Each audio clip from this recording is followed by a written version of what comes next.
Prakash sir, உங்ககிட்ட இருந்து தொடங்குறேன்.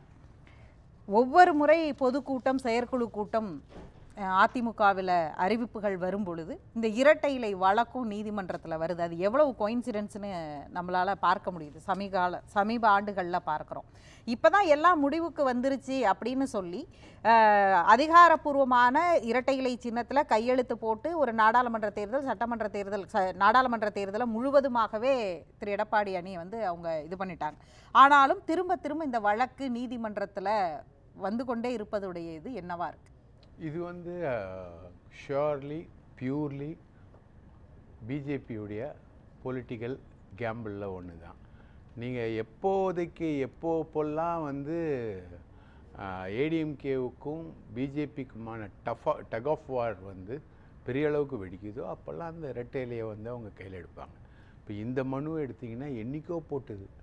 இது மாதிரி பல்லாயிரக்கணக்கான மனுக்கள் தேர்தல் கமிஷனில் இருக்குது, ரைட்டா? அது இப்போது ஒரு வழக்காகி உயர்நீதிமன்றம் கேள்வி எழுப்பியிருக்கு. சமீப காலமாக உயர்நீதிமன்ற தீர்ப்புகள் எல்லாமே, அது கொடநாடு உட்பட எல்லா தீர்ப்புகளும் எடப்பாடி பழனிசாமிக்கு சாதகமாக கொண்டிருந்த நிலையிலிருந்து சற்று மாறி இந்த வழக்கில் ஓபிஎஸ் மற்றும் அனைத்து தரப்பினரும் பதில் சொல்லணும்னு சொல்லிட்டு சென்னை உயர்நீதிமன்றமே உத்தரவிட்டிருக்கக்கூடிய ஒரு சூழல் இருக்குது. இதுக்கு காரணம் என்னென்னா, பிஜேபிக்கும் அதிமுகவுக்கும் இடையேயான உறவு என்பது சரியாக இல்லை, இன்னும் சரியாக வரவில்லை. அதிமுக உறுப்பினர்கள் வீடுகளில் ரெய்டுகள் போயிட்டுருக்கு. அது சேலம் இளங்கோவனுடைய உறவினர் வீடுகளாக இருந்தாலும் சரி, வைத்தியலிங்கத்துடைய வீடாக இருந்தாலும் சரி, சமீபத்தில் முன்பு வேலுமணிக்கு மிக நெருக்கமாக இருந்து அதன் பிறகு பாஜகவுக்கு சென்றுவிட்ட ஒருவருடைய புதுக்கோட்டை வீட்லேயும் சரி ரெய்டு என்பது போய்கொண்டே இருக்கிறது. இனி அடுத்து அதிமுகவினர் மீது ரெய்டு வரும். ஏன்னா பாஜக தன்னுடைய கூட்டணிக்கு அதிமுகவை கொண்டு வர நினைக்குது. முழுக்க அவங்க அந்த ஸ்ட்ராட்டஜிக்குள்ளேருந்தான் வராங்க. அஃப்கோர்ஸ் அண்ணாமலை வேற விஷயங்களை அதுதான் நான் கேட்க வந்தேன். அவர் அன்றைக்கு பேசும்போது கூட நாங்கள் அவர்களோட இல்லைங்கிறத தான் அவர் லண்டன்லேருந்து அன்னைக்கு பேசும்பொழுதும் சொல்கிறார். அவங்களும் எங்கள் கூட கூட்டணிக்கு வரல, நாங்கள் எங்கள் கட்சியுடைய இலக்கு 2026 பெருசாக இருக்குன்னு தானே சொல்கிறார். அவர் லண்டனில் இருக்கும்போது அவருடைய கட்சியுடைய சீனியர்கள் எல்லாருமே, எச் ராஜா சரி, வானதி சீனிவாசனும் சரி, பொன்னாரும் சரி, மற்றவங்களும் சரி, எல்லாருமே லைனாக இந்த நர்சரி பசங்க பாபா பிளாக் ஷிப் ஒப்பிப்பாங்களே அந்த மாதிரி கூட்டணி என்பது மாநில தலைமை முடிவெடுக்கக்கூடிய விஷயம் என்பது அல்ல. அது தேசிய தலைமை முடிவெடுக்க வேண்டிய விஷயம்னு எல்லாரும் லைனாக அவர் ஊர்லேருந்து புறப்பட்டு லண்டன் போனவுடனே சொன்னாங்க. அவர் லண்டன்லேருந்து வந்தவுடனே விஜயை திட்டுறாரு, சீமானை திட்டுறாரு, அப்படியே போகிற போக்கில் ஏடிஎம்கே திட்டுறாரு. இது ஒரு லைனு. ஆனால் பாஜகவுக்கு அதோட சர்வைவலுக்கு என்னென்னா 5 அணியாக 7 அணியாக பிரிஞ்சு நின்னா திமுக ஈஸியாக ஜெயிச்சிடும். அதனால் இந்த கருத்து விஷயங்களை ஒற்றுமைப்படுத்தி ஒரு அணியாக கொண்டு வரணும்.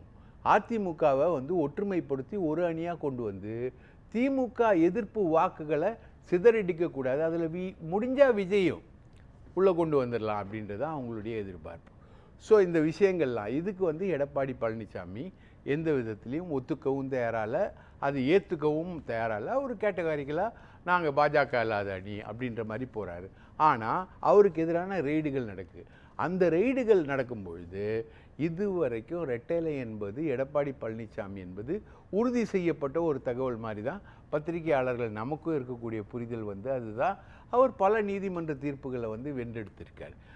அவர் பல நீதிமன்ற தீர்ப்புகளை வென்றெடுத்து இருக்கக்கூடிய இந்த நேரத்தில் ஒரு சிவில் வழக்கில் பிரச்சனைக்குள்ளாகி இருக்கக்கூடிய சின்னம் பற்றிய கருத்துக்களை பன்னீர்செல்வம் உட்பட பலரிடம் கேட்டுட்டு நீங்கள் வாங்க, அதுக்கு 4 வாரம் கொடுக்குறாங்க, 4 வாரம் டைமிங் கொடுக்குறாங்க.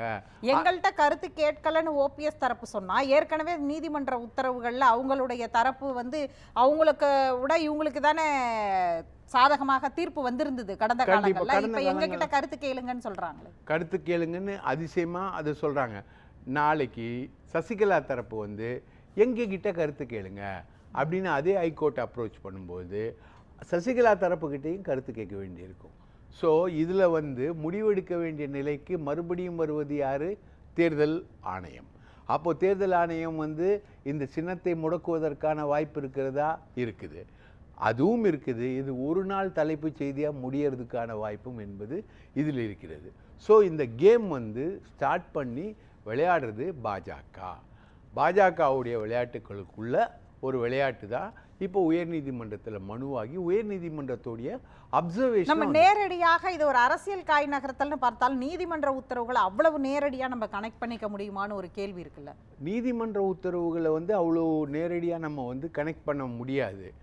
பலருக்கு பல சின்னங்கள். இப்போது சீமானுக்கு வந்து சின்னம் கிடைக்காமல் போனதுக்கு அவர் சொன்ன காரணம் என்ன? பாஜக.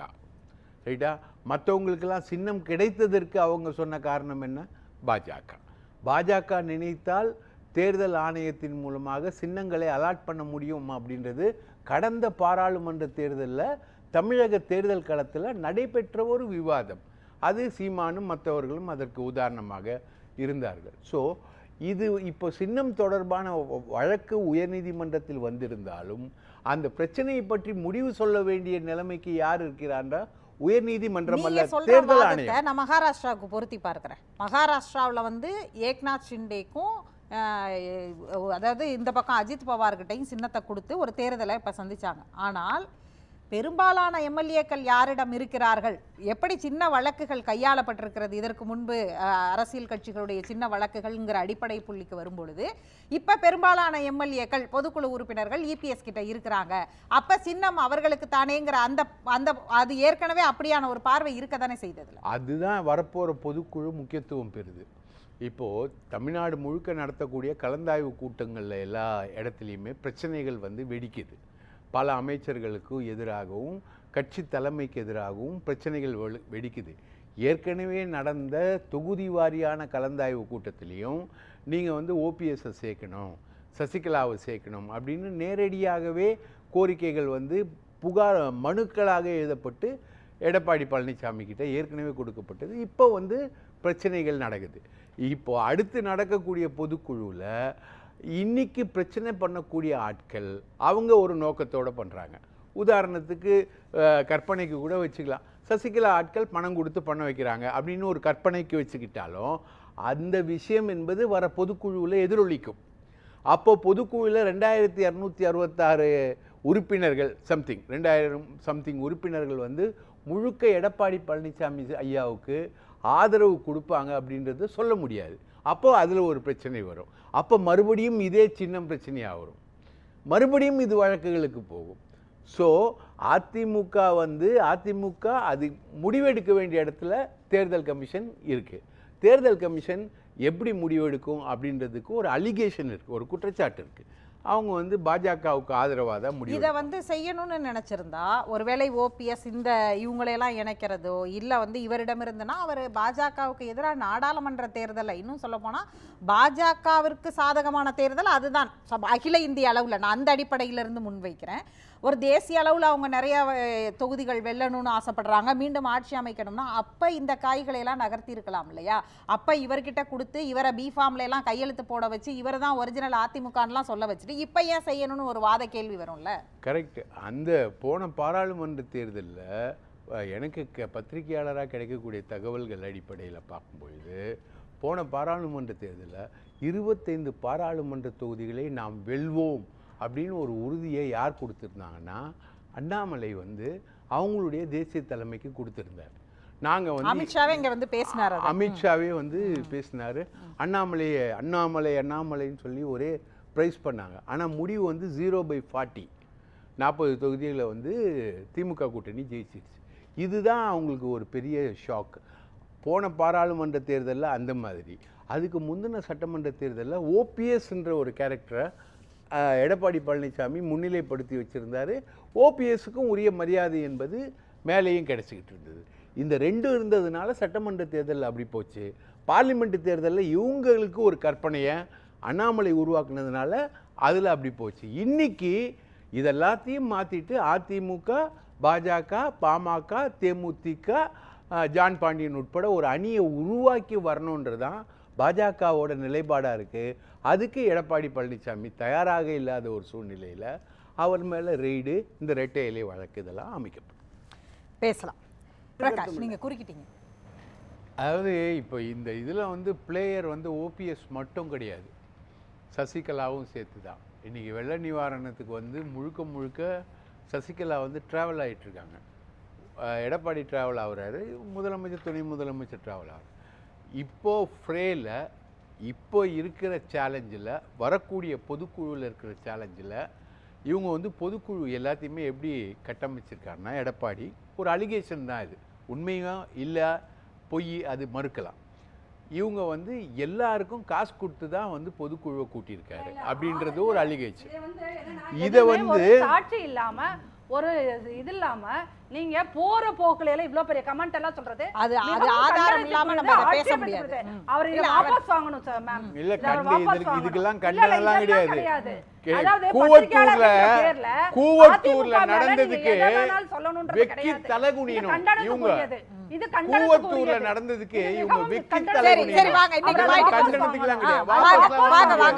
முடிஞ்ச வழக்கு ரைட்டா? இது வந்து பொதுக்குழு வந்து ஆதாரத்தோட சொன்னா ஒரு அலிகேஷன் தான். நான் சொல்றது வந்து அந்த வார்த்தையே நீங்க சொல்லுங்க, இது ஒரு இப்படி ஒரு குற்றச்சாட்டு உண்டு. நான் சொல்லல, அது குற்றச்சாட்டு உண்மையான நான் சொல்லல. குற்றச்சாட்டு ப்ரூவ் ஆனா சொல்லுங்க சார். அதே ஒரு தொலைக்காட்சி நிகழ்ச்சியில கூவத்தூர்ல நீங்க ஆடின டான்ஸ் எல்லாம் எவன் பார்க்கறான்? பிரகாஷ் வாங்க இங்க வந்துருங்க, இங்க வந்துருங்க. சும்மா வந்து திமுக மேடைகள்ல ஆடாத ஆட்டங்களா? சரி வேணாம் அங்கெல்லாம் போக வேணாம், இங்க வந்துறலாம். சொல்லுங்க. இல்ல இல்ல சுகந்தி இருங்க. இல்ல அதெல்லாம் இருக்கு. அவங்க நெறியாளரா போடுங்க மேடம். இல்ல சுகந்தி இருங்க. சுகந்தி இருங்க, நான் பிரகாஷ் அவர்ட்ட பேசிட்டு வரேன். சுகந்தி இருங்க, நான் பேசிட்டு வரேன். பிரகாஷ் இருங்க பண்றாங்க. அவங்க நெறியாளரா இல்ல இல்ல நீங்க சொல்லுங்க. கூவத்தூர்ல நடந்தது எம்எல்ஏக்களுக்கு, கட்சிக்காரங்களுக்கு, அந்த பொதுக்குழு உறுப்பினர்களுக்கெல்லாம் காசு கொடுக்கப்பட்டதா பல ஊடகங்கள்ல பல விஷயங்கள் வெளியில வந்தது. அப்போ இந்த பொதுக்குழுவும் அப்படிதான் நடக்கும். இப்போ சசிகலாவுடைய ஆபரேஷன் நான் சொல்றது என்னன்னா, Sasikala coming in to the picture, அவங்க இறங்கி அடிக்கிறாங்க. அவங்க என்ன பண்றாங்கன்னா, இவங்க பண்ற ஆபரேஷன் இருக்கு இல்லையா, அதுக்கு ஈக்குவலா முழுக்க முழுக்க அவங்களும், ஏன்னா லைஃபோட எண்டு, பல கோடி ரூபாய் பணம் இருக்கலாம், ஆனால் அவங்களுக்கு வாழ்க்கையோட முடிவு. அவங்க வந்து தன்னுடைய அட்மிஷனை, கட்சிக்குள்ள இருக்க தன்னுடைய அட்மிஷனை எதிர்பார்க்குறாங்க. அவங்க இப்போ இறங்கி ஃபீல்ட் ஒர்க் பண்ணுறாங்க. ஓபிஎஸ் மட்டும் கிடையாது, யாரு ஃபீல்ட் ஒர்க் பண்ணாலும் அது மக்கள் ஏத்துக்கறாங்கன்னா அது அவங்களுக்கு வந்து அதிமுக தொண்டர்கள் மத்தியில் அவங்க வேலை செய்கிறாங்க. அவங்களுடைய கிளைம் வந்து அக்செப்ட் ஆகுது அப்படின்றது தான் மாவட்டமாக நடக்கக்கூடிய விஷயங்கள். அவங்களுடைய கிளைம் பேசலாம்.